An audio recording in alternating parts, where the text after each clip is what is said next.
No income tax payable up to income of 12 lakh rupees.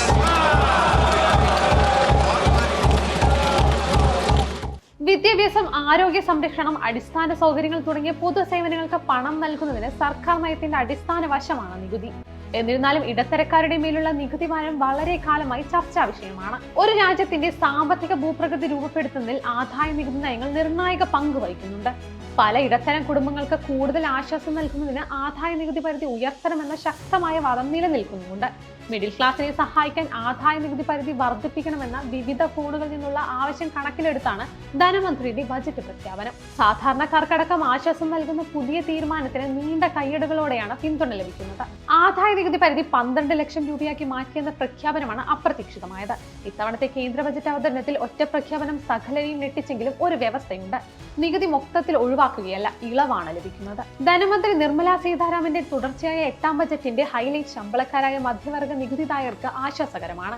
എന്നാൽ പുതുക്കിയ നികുതി സ്ലാബുകൾ തങ്ങൾക്ക് ലഭിക്കാനിരിക്കുന്ന ഇളവിനെ കുറിച്ച് പലരെയും ആശയക്കുഴപ്പത്തിലാക്കുന്നതുമാണ്. ബജറ്റ് രേഖ പ്രകാരം 12 ലക്ഷം രൂപ വരെ വരുമാനമുള്ളവർക്ക് സർക്കാർ ഇളവ് നൽകും.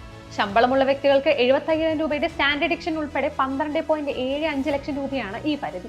8 ലക്ഷം രൂപ വരെ വരുമാനമുള്ളവർക്ക് 10,000 രൂപ മുതൽ 12 ലക്ഷം രൂപ സമ്പാദിക്കുന്ന വ്യക്തികൾക്ക് 80,000 രൂപ വരെ ഉയരുന്ന സർക്കാരിന്റെ കിഴിവുകൾ വ്യക്തമാക്കുന്ന ഒരു പട്ടിക ബജറ്റ് രേഖയിലുണ്ട്. ശതമാന നിരക്കിൽ പറയുകയാണെങ്കിൽ 4 ലക്ഷത്തിന് ശേഷം 8 ലക്ഷം രൂപ വരെ വരുമാനമുള്ളവർക്ക് 5% ആദായ നികുതി നൽകണം. 8 ലക്ഷം കഴിഞ്ഞ് 12 ലക്ഷം രൂപ വരെയുള്ള വരുമാനത്തിന് 15% നിരക്ക്. ഭവന വായ്പയ്ക്കാണെങ്കിൽ നിലവിലുള്ള 2.4 ലക്ഷത്തിൽ നിന്ന് 6 ലക്ഷമാക്കി TDS ഈടാക്കാതിരിക്കാനുള്ള പരിധി ഉയർത്തിയിട്ടുമുണ്ട്.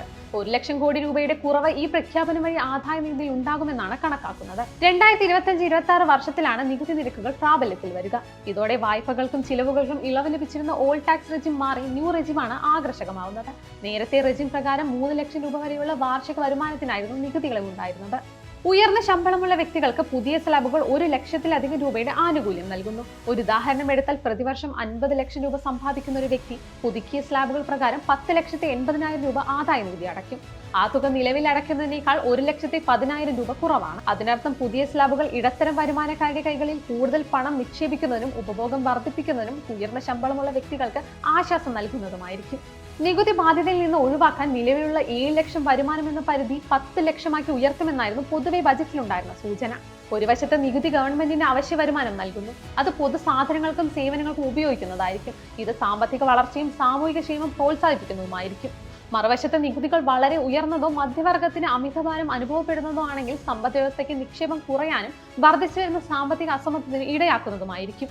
പുതിയ ആദായ നികുതി ബിൽ അടുത്തയാഴ്ച പാർലമെന്റിൽ അവതരിപ്പിക്കുന്നതായിരിക്കും. മധ്യവർഗത്തെ സന്തോഷിപ്പിക്കുന്ന നിരവധി പ്രഖ്യാപനങ്ങൾ നികുതിയുമായി ബന്ധപ്പെട്ട ബജറ്റിലുള്ളത് പ്രതീക്ഷകൾ നൽകുന്നതുമാണ്. പുതിയ നിയമത്തിൽ തർക്കങ്ങൾ കുറയ്ക്കാനും നികുതി ഭരണം എളുപ്പമാക്കാനും കഴിയുമെങ്കിൽ അതൊരു ഗെയിം ചേഞ്ചർ തന്നെയായിരിക്കും. എന്നിരുന്നാലും മുൻകാല നികുതി, സങ്കീർണമായ ഇളവുകൾ പോലുള്ള ലെഗസി പ്രശ്നങ്ങൾ ഇതെങ്ങനെ കൈകാര്യം ചെയ്യുമെന്ന് കാണാൻ ബിസിനസ്സുകളും പ്രൊഫഷണലുകളും സൂക്ഷ്മമായി നിരീക്ഷിച്ചുകൊണ്ടിരിക്കും. ടാക്സ് പേയർ ഫ്രണ്ട്ലി അപ്രോച്ചിലൂടെ റവന്യൂ ആവശ്യങ്ങൾ എത്രത്തോളം ബാലൻസ് ചെയ്യാൻ കഴിയുമെന്നതിനെ ആശ്രയിച്ചിരിക്കും ഈ പരിഷ്കാരത്തിന്റെ വിജയം. ആദായ നികുതി പരിധി വർദ്ധിപ്പിക്കുന്നത് മധ്യവർഗത്തെ പിന്തുണയ്ക്കുന്നതിനെ പ്രതിനിധീകരിക്കുന്നതാണ്. ആദായ നികുതി സമ്പ്രദായത്തിൽ വരുത്തുന്ന ഏതൊരു മാറ്റവും ഏറ്റവും കൂടുതൽ സഹായം ആവശ്യമുള്ളവരെ ഫലപ്രദമായി ലക്ഷ്യമിടുന്നുണ്ടെന്ന് ഉറപ്പാക്കാൻ ശ്രദ്ധാപൂർവ്വം രൂപകൽപ്പന ചെയ്യേണ്ടത് നിർണായകമാണ്.